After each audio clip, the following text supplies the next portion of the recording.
la présidente, l'honneur m'échoit de prononcer cette déclaration que son Excellence Paul Biya, président de la République du Cameroun, chef de l'État, m'a instruit de délivrer en son nom.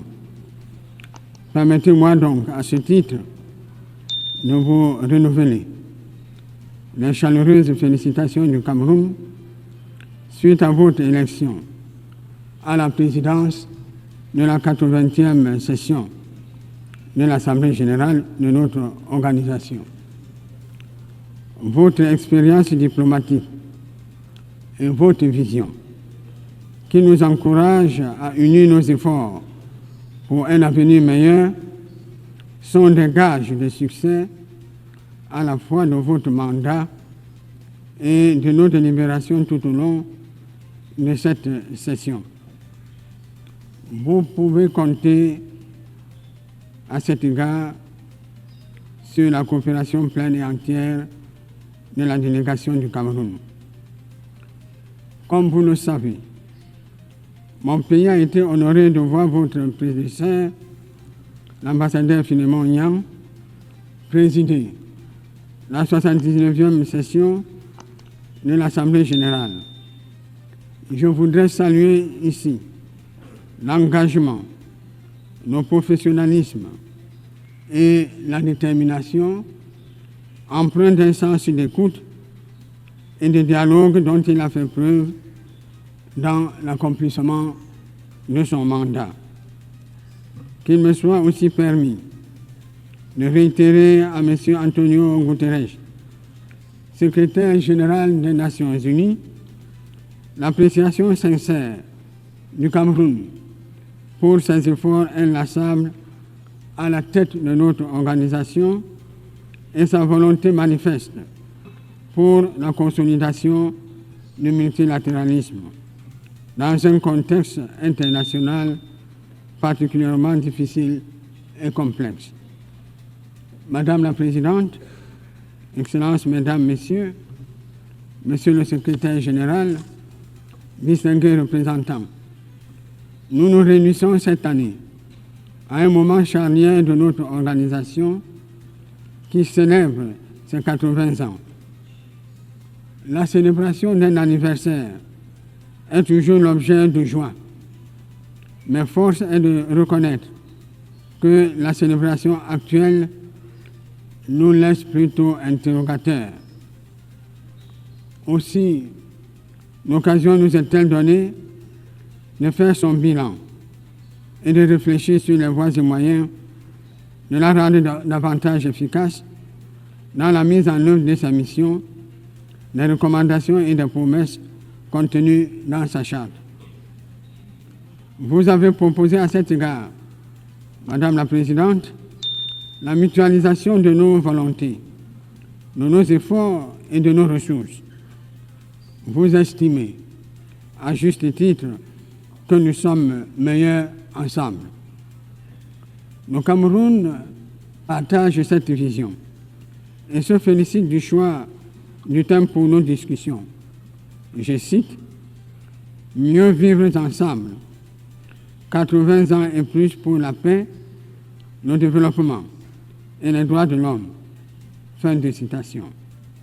Ce thème est plus qu'un slogan.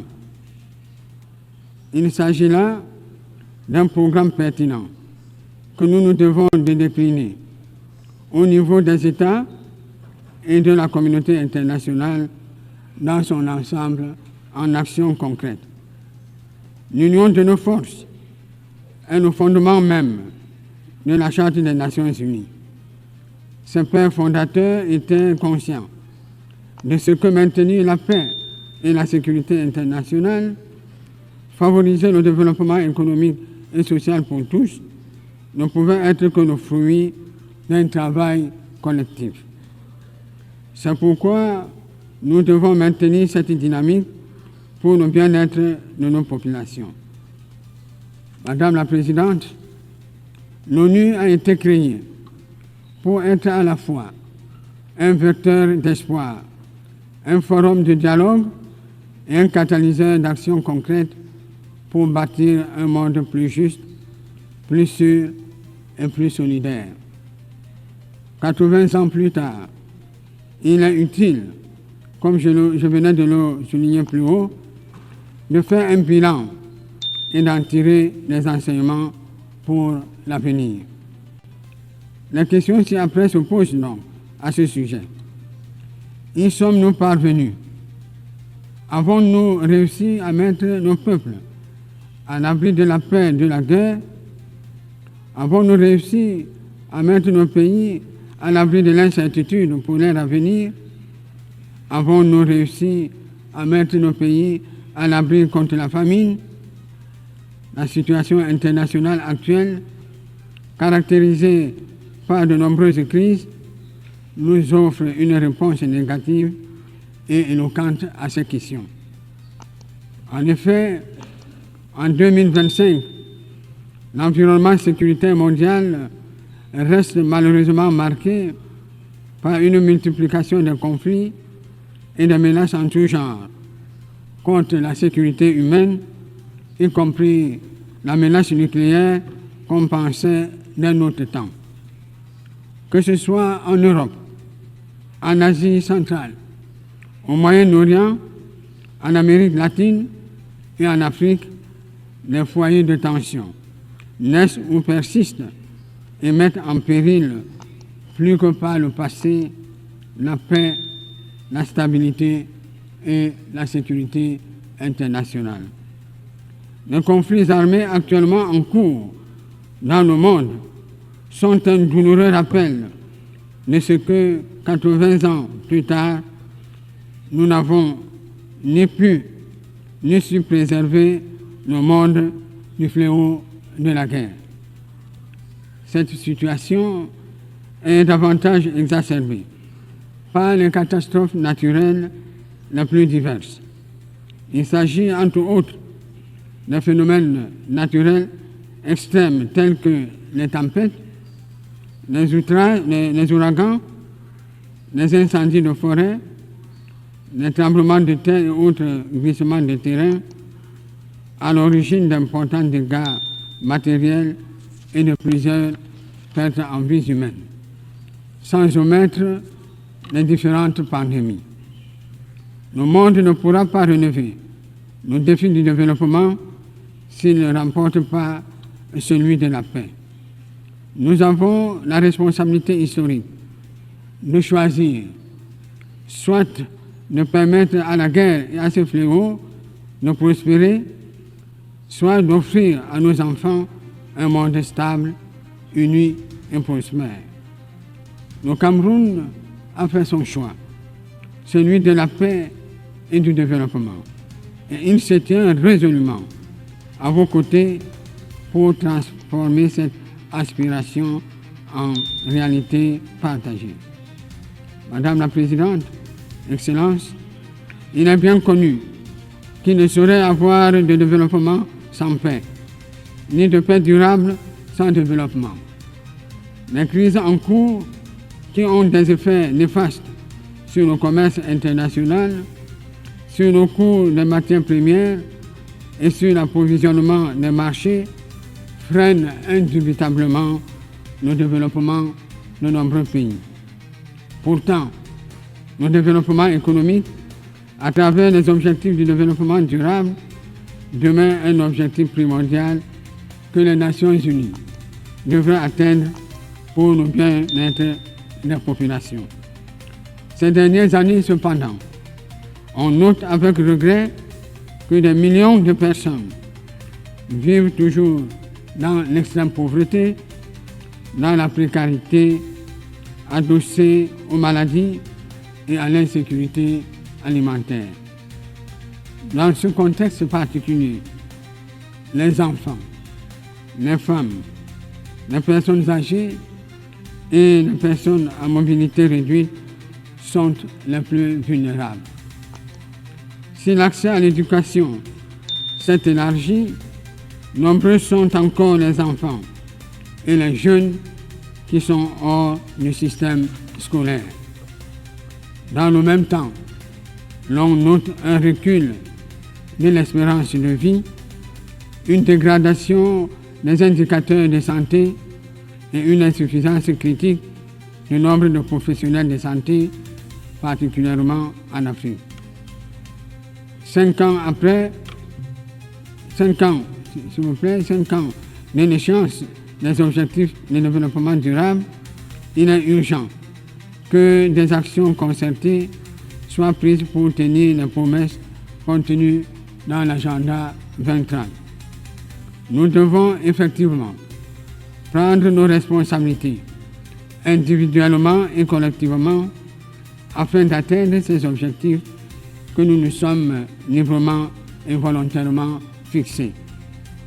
Excellences, Mesdames, Messieurs, le Cameroun, pupille des Nations Unies, reste attaché aux objectifs et principes de la Charte des Nations Unies et ne ménage aucun effort sous la très haute impulsion de son Excellence Paul Biya, président de la République, pour la promotion de la paix et de la sécurité internationale.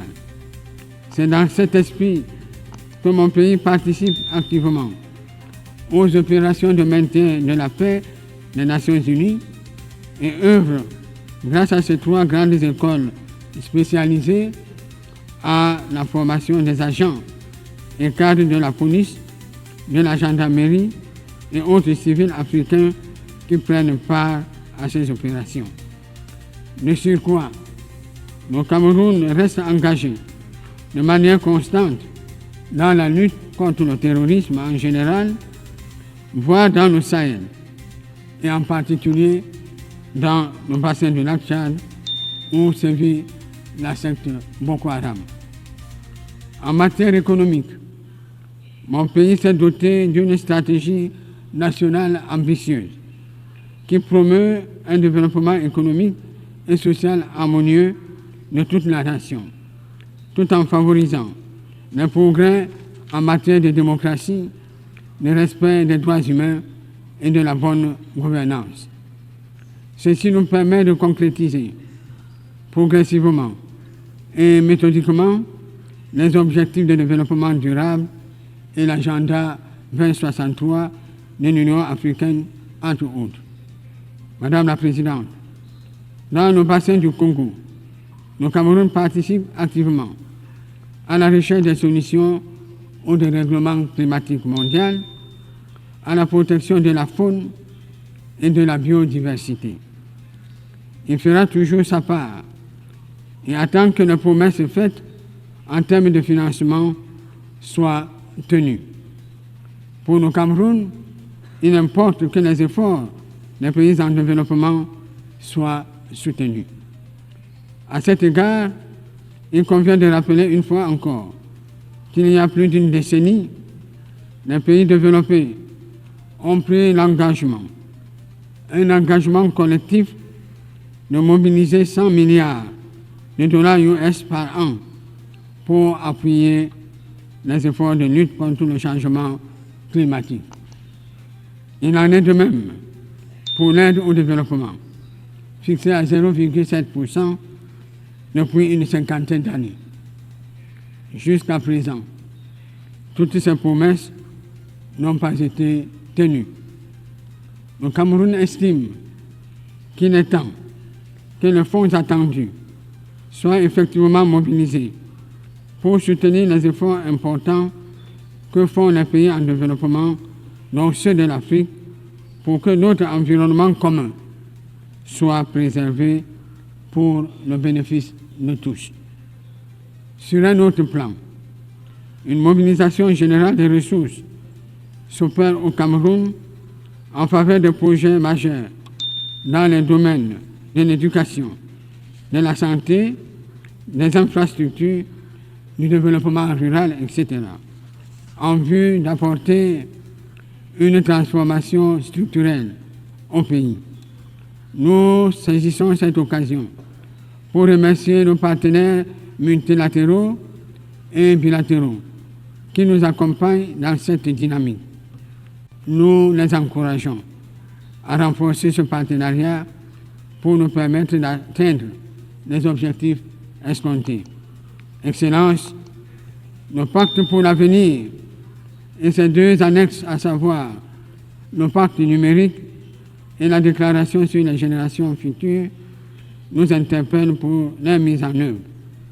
De même, les récents documents finaux des conférences de Nice et de Séville, ainsi que la déclaration de Yaoundé sur l'économie bleue durable dans le golfe de Guinée, nécessitent des engagements. Ces engagements ont été à nouveau pris en matière de financement et d'accès aux technologies, surtout en cette ère du numérique et de l'intelligence artificielle comme facteur décisif pour promouvoir le développement durable. Le Cameroun salue ces avancées, ainsi que les engagements pris lors de ces occasions pour la réforme de l'architecture financière internationale et la transition énergétique. Mon pays aspire ardemment à la concrétisation d'autres réformes longtemps attendues, notamment celle du Conseil de sécurité des Nations Unies, pour permettre à l'Afrique d'occuper la place qui lui revient conformément au consensus des Unis et à la déclaration des siècles. En matière de droits humains, le Cameroun se félicite de l'élaboration du pacte international sur le droit au développement. L'adoption éventuelle de cet important instrument marquera l'histoire de l'humanité en consacrant sans équivoque que le développement est un droit fondamental et non une faveur. Madame la Présidente, Excellences, Mesdames, Messieurs, en ce moment particulier de l'histoire des nations, il nous revient d'agir et c'est une obligation impérative à laquelle nous ne saurions nous soustraire. Ceci passe, à mon avis, par le respect de nos engagements pour le financement du développement, la matérialisation de nos promesses en faveur de la paix et l'efficacité de nos choix en matière des droits humains et d'assistance humanitaire. Il nous appartient encore, pour les années à venir, de renforcer les fondations d'une paix durable, ancrée dans la prévention, la résilience et la justice.